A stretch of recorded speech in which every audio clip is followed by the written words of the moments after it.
السلام عليكم ورحمة الله. أهلا بكم إلى هذه الحلقة من برنامج من الداخل عبر قناة الميادين. معكم زينب الصفار.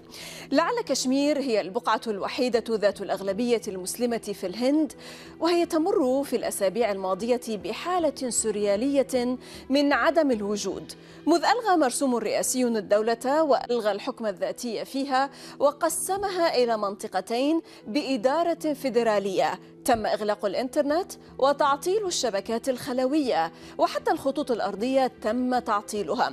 التجمعات العامة محظورة وتم فرض حظر للتجوال. تمركز جندي خارج كل منزل في بعض القرى، وأضحى 8 ملايين شخص على الأقل منفصلين قسرا عن العالم وحتى عن بعضهم بعضا. الأدوية تنفد من الصيدليات، والأسر تعاني من نقص في الأغذية، والمستشفيات متخمة بالمصابين من المحتجين. لكن رئيس وزراء الهند ناريندا مودي يصر على أن كل ذلك هو لصالح الكشميريين. روبرت فيسك في صحيفة الانديبندنت يرى أن إسرائيل تلعب دورا كبيرا في صراع الهند المتصاعد مع باكستان، وتزودها بالأسلحة القاتلة، بحيث أصبحت الهند نفسها الآن أكبر سوق أسلحة لتجارة الأسلحة الإسرائيلية. كشمير تلك المنطقة الأكثر تسلحا والتي شهدت 3 حروب طاحنة، هل باتت على أعتاب مواجهة رابعة؟ ما الذي حصل وآخر التطورات والتوترات نعرضها في هذه الحلقة الخاصة من الداخل مع رئيس أزاد جامو كشمير السيد سردار مسعود خان، وينضم إلينا من العاصمة الباكستانية إسلام آباد Honorable President of Azad Jammu and Kashmir, Mr. Sardar Masoud Khan, welcome to Min Dakhil from the inside, sir. Thank you so much for inviting me. Pure pleasure to have you, sir. Well, sir, on August 5th, the Rajya Sabha, or the upper house of the Indian Parliament, revoked all clauses of Article 370 from the Indian Constitution, which stated that the Indian Parliament cannot increase or reduce the borders of the state. What are the implications of the revocation of Article 370 and A35? The line of control that exists between the Indian-occupied Kashmir and Azad Kashmir is not a border, and the entire territory of Jammu and Kashmir, comprising Azad Kashmir and IOK, is a disputed territory, and India doesn't have legitimate jurisdiction over this territory. When they rescinded Article 370, they took a decision which was in fact between the first Prime Minister of the occupied territory, Sheikh Mohammed Abdullah, who was a popular leader, and Pandit Jawaharlal Nehru, who was the first Prime Minister of India. This had nothing to do with the majority of the Kashmiris, because the majority of the Kashmiris and the people of Pakistan never recognized Article 370 as a legitimate instrument for linking up the occupied territory with the Indian Union. So this article was illegitimate or unlawful right from the beginning.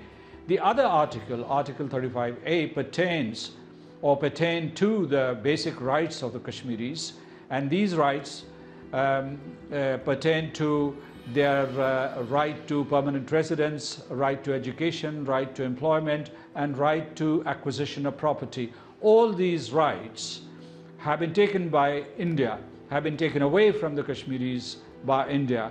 So this move is intended to change the demographic composition of the Indian-occupied Kashmir, to reduce Muslim majority into a minority, to in fact bring Hindus from all over India and settle them in the Indian-occupied territory.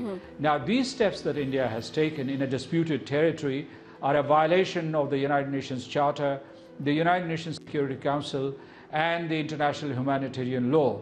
So this is a unilateral action. It is not endorsed by the UN Security Council, because the Jammu and Kashmir dispute is an international issue, and it has to be resolved in accordance with the United Nations Charter and the UN Security Council resolutions. So in short, I would say that India's action was unlawful and has no basis or support in international law. Right. I will come back to talk about the demographic fears that you have just mentioned, sir. But also, Your Excellency, news reports noted that India has sent 30,000 additional troops just before revoking Article 370 from the Indian Constitution. How did you read this, and how real is the threat of a demographic change? Well, you've raised 2 points. First is the mobilization and deployment of additional troops. The exact number was 180,000 troops which were moved into the territory weeks before the Indian government took these unlawful actions. So, the existing number of troops inside the IOK already before this fresh mobilization was 700,000. So right now in the valley and the entire territory of Jammu and Kashmir, there are 880,000 troops who are brutalizing the people of Jammu and Kashmir. So in fact what has happened, and the world doesn't register it or notice it so clearly, is that India invaded the occupied territory of Jammu and Kashmir, and they have imposed a security lockdown, a clampdown, and they're killing and torturing people. There's ethnic cleansing going on there. So the territory of Jammu and Kashmir, the occupied territory, is under siege and in a state of war practically, because every citizen has been confined to his or her house, and there are these soldiers who are patrolling the streets, and there is communication blockade, and the world doesn't know what is happening inside Kashmir because a massacre is going on. The second point that you had raised was about the demographic composition. Now this is very aggravating and outrageous, because the Indian occupation forces backed by the Indian government, they moved into the territory of the Indian occupied Kashmir, and they are telling their citizens or the people of IOK that this land is no more yours, that it is our land, that we would bring Hindus from all over India and settle them in this territory, and your exclusive rights have been taken back. Now, it is not just demographic composition that they intend to change. They want to brutalize people of Kashmir and push them to the line of control so that there is an outflow of refugees. They want to replicate the example of the West Bank, and they want to change the political configuration of Jammu and Kashmir and Ladakh so that they can install their hand-picked representatives in the assemblies. And in addition to that, what they have done, they have bifurcated the territory. They have divided the occupied territory into two parts. One is called Jammu and Kashmir, the other is called Ladakh. And they have taken all these illegal steps without the consent of the people of Jammu and Kashmir. And they have reduced the status of the territory to a municipality. It is not even a province now. Before India took these steps, this occupied territory had a separate flag, a separate constitution, and it had a semblance of autonomy. All that has been disrupted and destroyed. So, sir, you're saying that the Modi government today replicates the strategy used by Israel in occupied Palestine to reshape the demography of the region. Why has India become more aggressive and ruthless in Kashmir? And do you think that Kashmir is the next Palestine in terms of settlements? You know, Israel and India have very close relations. They have been consulting each other, and Modi has been going again and again to Netanyahu and Israel to learn their tricks of the trade and to experiment them in the Indian occupied territory. They are trying to do what Israel did in the West Bank. In the West Bank, you see that there are these hundreds of settlements, illegal settlements, which are subsidized by the Israeli government. This is precisely what India wants to do in the Indian occupied territory. They want to bring Hindus from all over India and settle them there, and they want to give them businesses, they want to give them enterprises, they want to give them pieces of land so that the role of the original Kashmiris is reduced in economic matters, in politics, and in overall social fabric of the Jammu and Kashmir.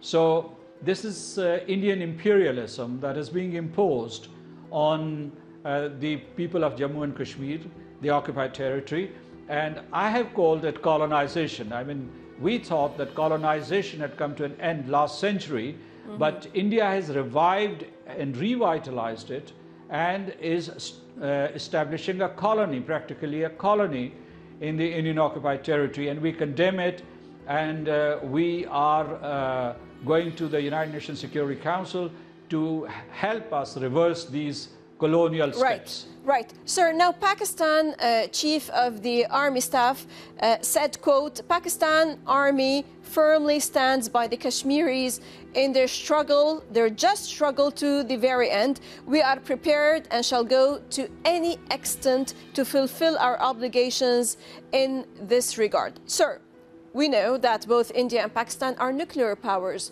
Do you believe this time matters would escalate and roll towards a confrontation of such sort? I mean, what are your thoughts on the nuclear threats from India?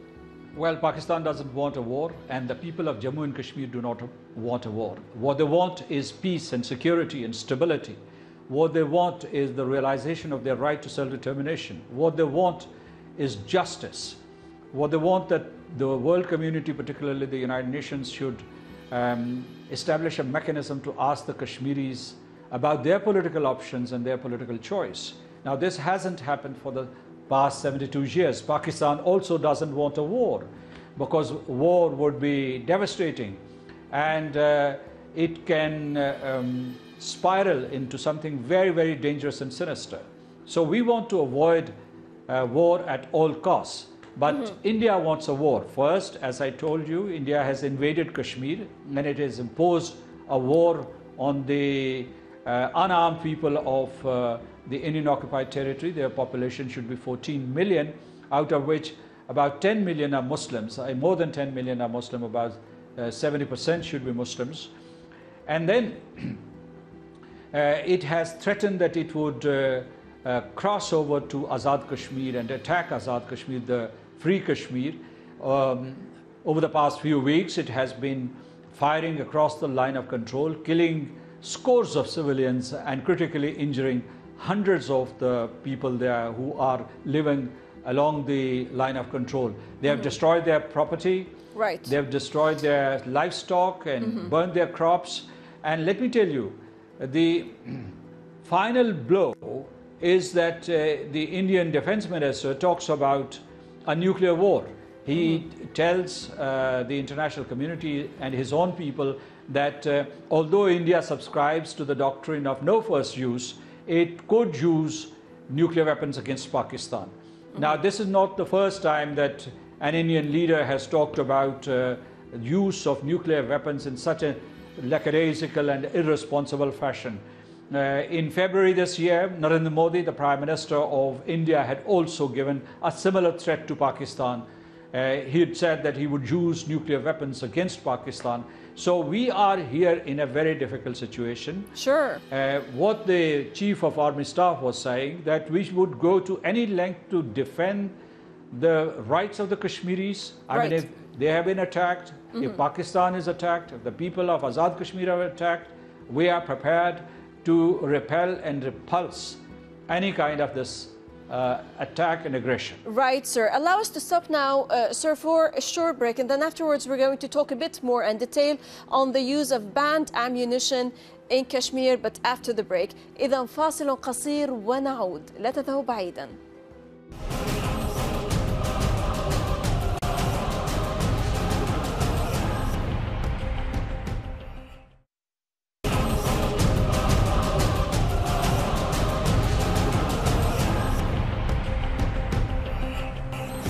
Honorable President of Azad Jammu Kashmir, Mr. Sardar Masood Khan, welcome back.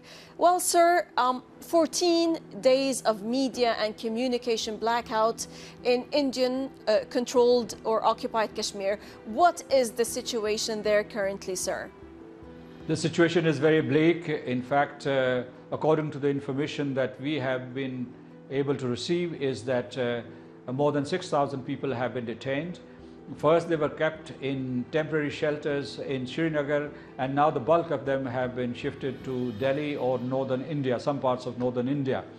They are being tortured, and top leadership of the Kashmiris, which demands a right to self-determination or freedom, is either under house arrest or in jails. Some are in Delhi in a very notorious jail called Tihar jail. Others are under house arrest, and they are also being tortured. About 10,000 Kashmiris, even during this period, have been attacked in different skirmishes between the security personnel and the protesting Kashmiris. There's literal famine there because there's no supply of food. There's a shortage of medicine. People cannot connect to each other. They cannot know about each other's condition or welfare. Houses are being destroyed. These cordon and search operations have been increased, and young men are being gunned down. So, and all this is being done under the cover of these two black laws, Armed Forces Special Powers Act and Public Safety Act. So Kashmir is in a state of war, witnessing ethnic cleansing, the kind of cleansing that you saw in Bosnia and Herzegovina, in Rwanda, in Burundi, in South Sudan, or many parts of the world. In fact, the genocide that is taking place here in Kashmir is similar to the genocide that took place during the Second World War in the last century. I can also tell you that the philosophy or the doctrine behind these instances of genocide is similar to Nazism or fascism that was practiced by Hitler and Mussolini last century. Yes. So, sir, in this regard, this move against Kashmir is being... Yes. Allow me, sir. I mean, you are describing a very gloomy, dark picture of Kashmir today, okay? Can we see the sunshine after this long dark nights in Kashmir? I mean, even Pakistan's ambassador to the US, Asad Majid Khan, he recently said that Pakistan may redeploy troops to Kashmir border. Is that a plan, a threat, or an escalatory rhetoric? I mean, it seems that the crisis is going to get worse. Do we see the light at the end of the tunnel, or it's going to be more and more gloomy? You know, at the moment, I don't see any sunshine. There's no room for optimism because India is going ahead with its aggressive and aggravating steps. So, and the world hasn't done enough to stop India's invasion of Kashmir and India's brutalization of the Kashmiri people. And what Pakistan's ambassador in Washington was saying is very simple. It's not a threat. It's a practical imperative. And I mean, Pakistan's troops, some 200,000 troops were deployed on the western border. And on the eastern border, there was relatively less deployment. But because India is threatening Pakistan proactively with attacks inside Azad Kashmir or against Pakistan, or probably they may stage another fake terrorist attack or a false flag terrorist incident inside Kashmir, we will have to perforce, without a choice, relocate some of our troops to the eastern border, because that's where the threat is very, very imminent.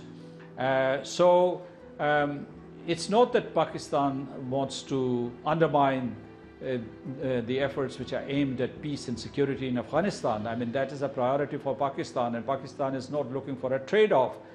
But it is an imperative for Pakistan to remobilize and relocate its troops towards the eastern border. Now, there are also reports, Your Excellency, of the use of banned ammunition like cluster munitions and pellet bullets by India in areas of Azad Kashmir adjoining the line of control. Your take, sir? Yes, India is a party to these treaties which ban use of cluster munitions. And and it has declared that it doesn't have cluster munitions, and yet it chose to use cluster munitions across the line of control. And you know, this munition has a main bomb, and attached to it are small bomblets. Children can pick them up and get killed. And this is what has happened in Azad Kashmir.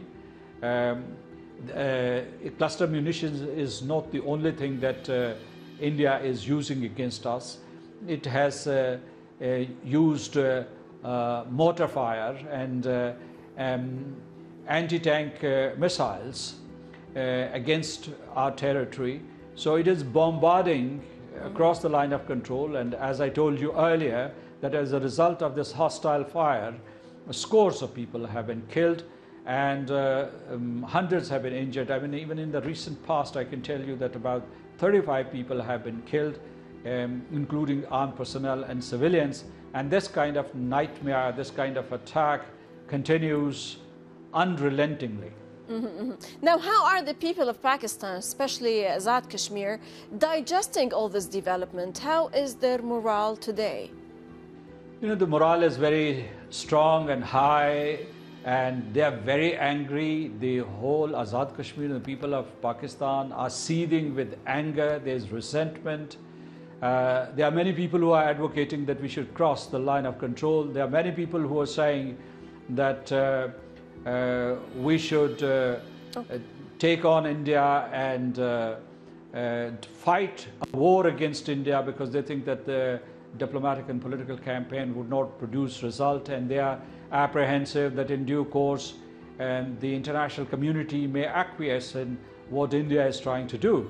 This is the broad sentiment, but at the same time the people of the territory of Azad Kashmir and Pakistan do not want a war. They want a political and diplomatic solution of this issue. Let me also tell you that these people of the Azad Kashmir territory and Gilgit-Baltistan are the descendants of the people who liberated this territory after fighting a fierce war of independence against the Maharaja's army and later on against the Indian army. So I think that the sentiment in Azad Kashmir is, and in Gilgit-Baltistan and the whole of Pakistan, that India should not start off a misadventure directed against Azad Kashmir or Pakistan, because then our response would be befitting and it would be punitive. Right. I'm afraid, sir, that time has run short. Honorable President of Azad Jammu and Kashmir, Mr. Sardar Masood Khan, many thanks indeed for your insight and sharing your views from the Pakistani capital Islamabad. والشكر لكم مشاهدينا الكرام على طيب المتابعة من كل فريق عمل البرنامج من كل الميادين. السلام عليكم ورحمة الله.